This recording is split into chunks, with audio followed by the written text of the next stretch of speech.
Hey guys, and welcome to the channel. I'm Zemo, the dad in DPS, and today's video is another episode of The Good, The Scrap, and The Script, a series where I test weapons in Appalachia and see if they are up to snuff. And today's weapon is going to bowl you over. Bad pun aside, don't forget to like, comment, and subscribe. So today's weapon is Bobo. You have no idea how many times I've had to re-record this because I get tongue-tied trying to say that. So today's weapon is an instigating VATS hit chance VAT critical charge bow. Now, bows in general are not the highest tier of weapons. They're not going to take down the gods of Fallout 76, but they are a fun weapon to use and very niche. But what I would say about them is they are, again, fun to use, and because this is instigating and bows tend to have good big damage to begin with, there is a chance that you can kill quite a lot of enemies in your first hit, or at the very least hit them enough so that you kill them in the second, which is kinda, works quite well. Either way, let's show the build and get on with the video. Now, I will point out this is an incomplete build. There are lots of perks here that I want to put on, so don't take too much stake in it. It is just what I'm currently using. So, bows. Now, obviously, these are best used when you are being stealthy. And you're seeing, if you're looking for single target damage, this thing actually can deal some pretty hefty hits to the dome of your enemies. Especially with the plasma arrow. Now, you can technically have the explosive arrow, and that will do some pretty big hits into the head of enemies. But plasma is good for that just singular big numbers out of this weapon, hitting 1400 on these mole miners. But I think I'd be a bit remiss if I didn't show you how this weapon does against something a bit meatier and stronger. And you're seeing, against a super mutant, it is taking them down in 2 shots. The first shot with instigating, dealing extra damage. But with a crit, you're going to be taking them down fairly consistently. And this is the kind of thing about the bow, is that its damage is actually decent. It's just, it doesn't have a good fire rate for obvious reasons, being a freaking bow. But it's not like a weak weapon. You can't actually consider them to be weak. You can actually compare the damage that a bow does per shot to something like a railway rifle, if you're going to be realistic about it. Because it does decent damage.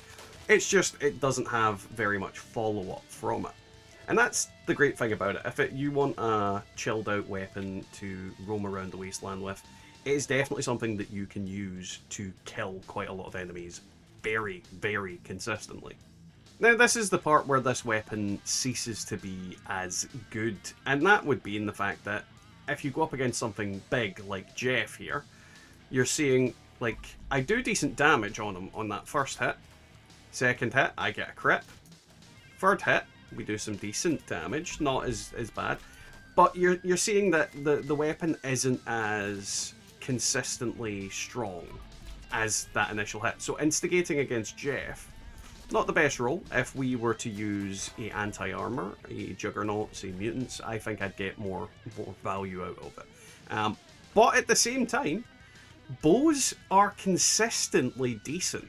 Like, I don't think anybody who uses weapons like this can say that it didn't take him down fairly easily. Now, as with all my videos, we finish the testing of the damage against the obvious target. Now, when it comes to the Mirelurk Queen, I think you might have, well, you're almost certainly going to have a better chance with a weapon that is far more directed towards damaging ordnance. But at the same time, I find that damage isn't too poor. Now, this weapon in general is very strong in VATS, but because of the instigating nature of the legendary effect that I have on here, this is definitely not a good weapon against this giant crab bugger. I am going to have to kite in order to kill her, and that comes down to more of just me running around and doing stuff than actually doing anything significant. Like, you're seeing, she'll go down. It's just a lot more effort than I would want to have on fighting an enemy. So against just big tanky enemies like her, yeah, we're able to do it. Yeah, we're able to kill them, but there are better options. There certainly are better options. I think the legendary effect here is the primary problem. If I had something like anti-armor, I think I wouldn't be in such a annoying situation. And if you're hitting like her non-weak spots, you're seeing like we're just not getting anything out of it. And like this one is a lower level Mirelurk Queen on top of that, so she's not even like full power, and this thing just doesn't really do the damage if you're not going for those sweet crits on her face. But don't get me wrong, you will kill her. Like, you're seeing that right now. She's dying. She's just not dying as quickly as I would like. Now, when it comes to daily ops, I think it's a foregone conclusion that this weapon is going to do rather well.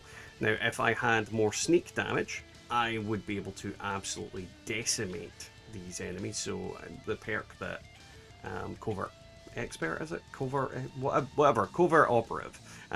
If I had that a bit higher, we would not struggle to take down many enemies in one hit. And when you're killing enemies in one hit, you're getting your arrows back quite easily. So this is a very good weapon for farming daily ops and enemies that are relatively weak, because you're never going to run out of ammo. And it's just consistent. Its accuracy must have been buffed. I remember bows having a big trouble with accuracy, but that could be also the legendary effect that's on there. But at the same time, I don't remember bows, even with those effects, having the accuracy this seems to have now.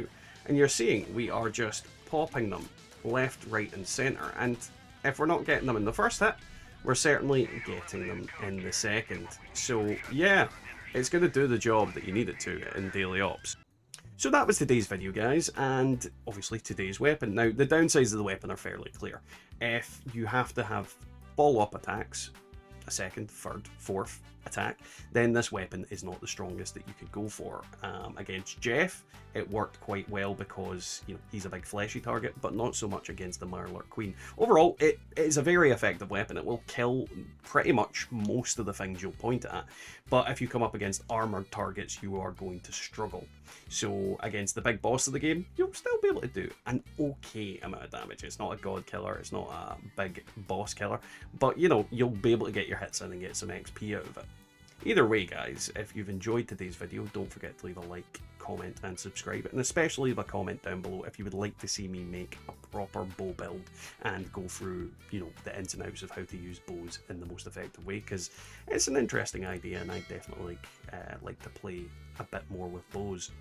Either way, guys, we'll catch you next time in the wasteland. Through the dark, moonlight's dimly shedding, a shadow creeping. Feel your hearts entwining, a twisted mind, seeking prey to devour. In the dead of the night, he gains more power. His bloodshot eyes, the fire burning within, a predator lurking ready to commit his sin. He moves in silence, you can't hear a sound, chasing shadows, hunting till you're found. Chasing shadows, he's the hunter in the night. No escape.